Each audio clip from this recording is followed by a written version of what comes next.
Imagine you're a Russian soldier sitting in a supply van driving down a road near Pikovsk. You're carrying ammunition, maybe rations, something the troops at the front desperately need.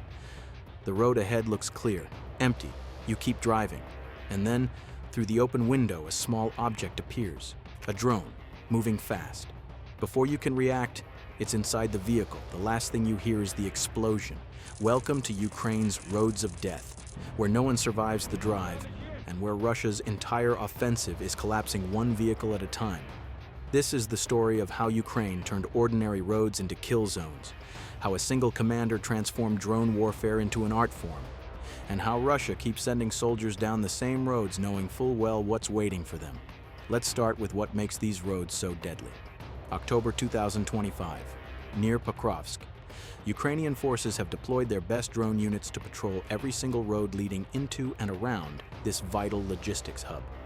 These aren't random patrols. This is systematic, methodical. Every meter of road is under observation, every vehicle is tracked, and every movement is punished immediately. The drones operate on constant rotation. Some hunt, some watch, some wait. But there's always something in the sky, always eyes watching the roads below. When Russian vehicles appear, the response is swift and precise. Ukrainian operators don't just hit targets, they study them first. They wait for the perfect moment. That UAZ van we mentioned? The drone didn't hit the engine, didn't strike from the side, it flew through the open window and detonated its payload inside. Think about the level of skill required for that shot. The precision, the patience. That's what Ukraine is bringing to these roads. Another incident shows just how thorough this strategy is. A Russian T-80 tank attempted to sneak along one of the roads near Pikovsk. Let's pause here for context. A T-80 tank weighs 93,200 pounds. It's almost 32.5 feet long and over 11 feet wide. The idea that this massive piece of armor could sneak anywhere is almost laughable. But Russia tried anyway. The tank was equipped with additional cages, what soldiers call cope cages, designed to protect against drone strikes. It also had electronic warfare systems meant to jam or disrupt Ukrainian drones. None of it mattered. Ukrainian operators spotted it, tracked it, and destroyed it. One more tank added to the over 11,200 that Ukraine has eliminated since the invasion began. But here's what makes this even more interesting. Tanks aren't the primary targets on these roads anymore. Russia has learned the hard way that sending armored vehicles down Ukrainian-controlled roads is suicide, so they've switched to using civilian vehicles, vans, pickups, motorcycles, even lone riders on bikes trying to deliver small batches of supplies. By March 2025, a survey found that civilian vehicles accounted for about 70% of all Russian vehicle losses. By May, that number had climbed to 90%. 90%. Russia is losing hundreds of vehicles every month, and the vast majority of them are civilian cars and trucks that were never designed for war. Why would Russia do this? Simple. They don't have enough tanks and armored vehicles left. After nearly 4 years of grinding warfare, Russia's mechanized forces are in tatters.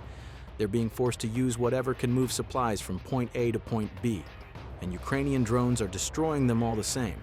Let me show you the scale of what's happening. One stretch of road between Novotroitsky and Novopustinka.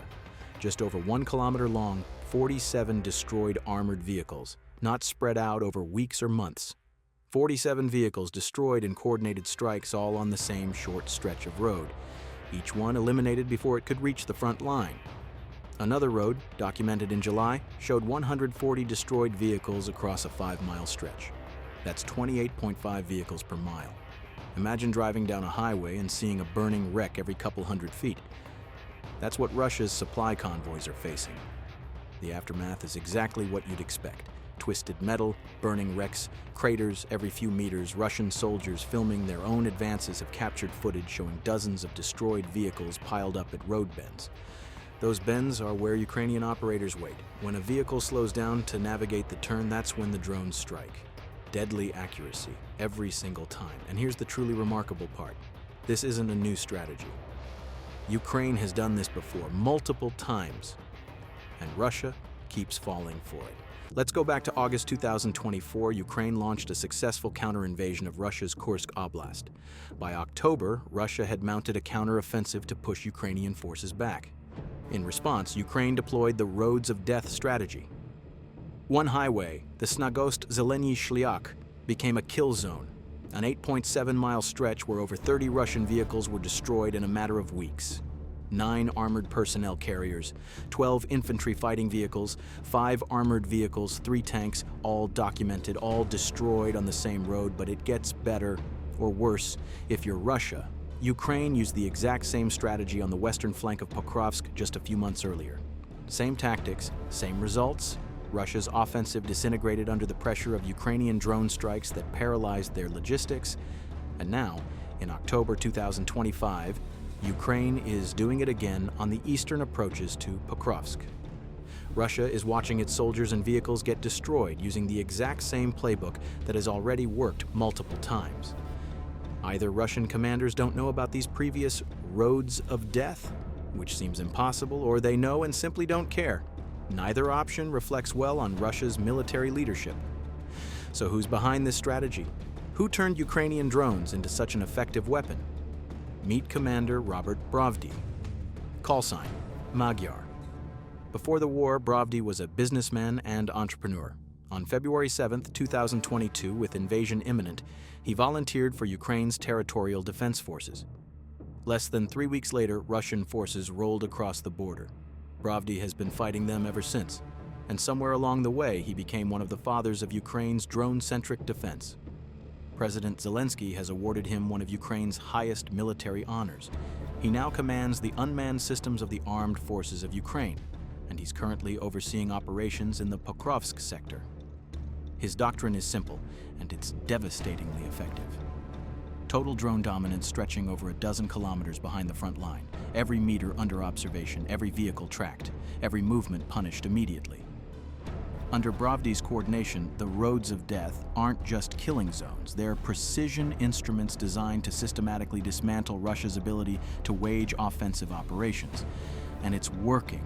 The Russian offensive on Pikovsk started the summer with 110,000 troops. That force has been wearing away ever since. Putin wanted Pikovsk captured by the end of summer. That deadline passed, then September. That passed too. Now, according to Zelensky, Putin is desperate. He's ordering commanders to take Pikovsk urgently, at any cost. We know what "at any cost" means to Putin. More soldiers, more vehicles, more meat for the grinder. But the roads of death are still there, still active, still destroying everything Russia sends. Here's where the story takes another turn. Russia has been forced to completely rethink how it fights near Pikovsk. Large mechanized assaults don't work anymore. The roads are too dangerous. Vehicles can't reach assault staging areas because they get destroyed en route. Motorcycles, which Russia thought could use speed and agility to evade drones, have proven equally vulnerable. One captured Russian soldier explained that even groups of 2 or 3 motorcycles are instantly targeted by Ukrainian FPV drones. Russia even published propaganda videos showing soldiers practicing assault tactics using motorcycles. Those tactics aren't working. The bikes are being destroyed just like everything else, so Russia adapted. Again, if they can't use vehicles, they'll use infantry, tiny fire teams, 3 soldiers or fewer, crawling through fields at night wearing thermal cloaks, trying to evade detection.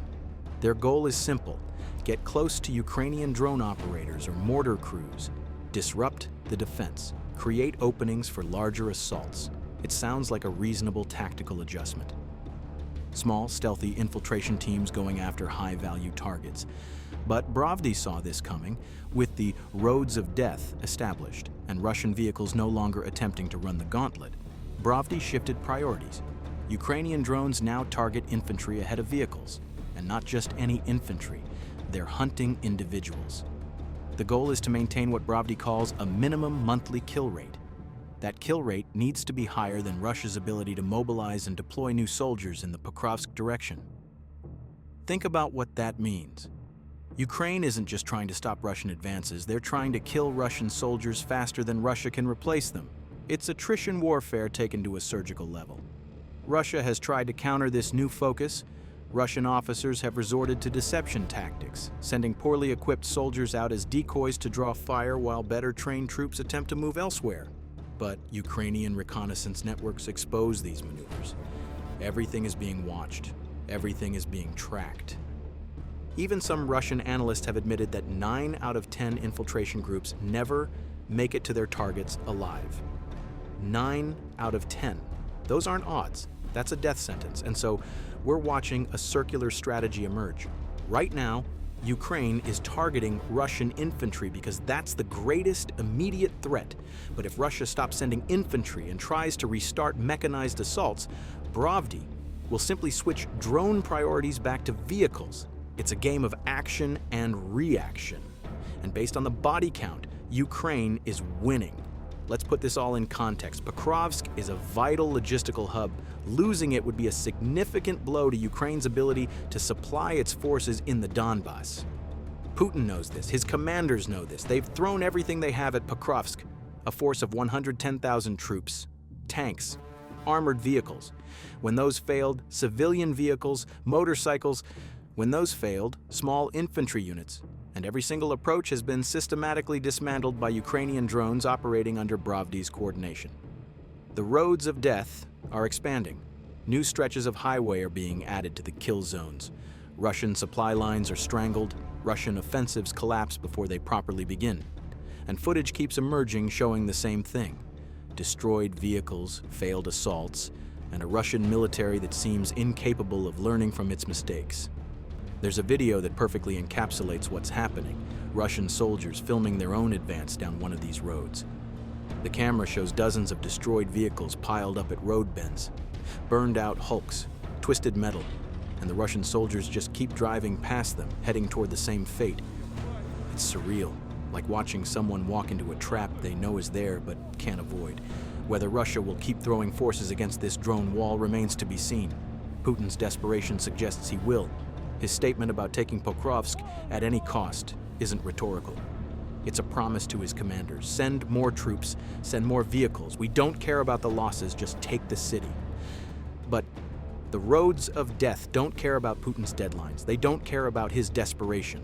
They exist to do one thing: destroy anything bearing Russian colors that attempts to use them. Bravdi and his drone operators will be waiting. The sky belongs to Ukraine, the roads belong to death, and Russia keeps sending its soldiers down both, one convoy at a time. The only question left is how long Putin will keep feeding his army into this meat grinder before he realizes that some roads simply cannot be taken, some battles cannot be won, and some strategies, no matter how desperate, lead nowhere but to burning wrecks scattered across a Ukrainian highway. The roads of death near Pikovsk, where precision meets patience, where technology meets tactics, and where Russia's offensive dreams go to die, one drone strike at a time. That's it for this story.